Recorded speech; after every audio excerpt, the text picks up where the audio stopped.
ልቤ እንግዲህ ቅመሰው ለምን አመንክ የማይታመን ሰው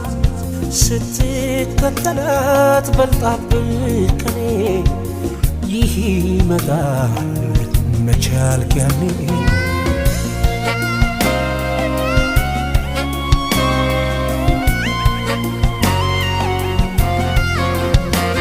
ከጅምሩ ነበር እሳትን በቅጠል ውስጥ ውስጡን ነዶ ሳይቀጣጠል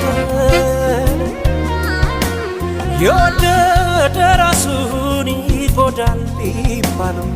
ልቤ ያንተ ግን ራስህ መጣለው ፍቅር አይባል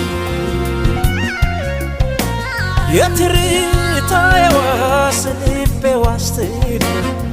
ዘመድ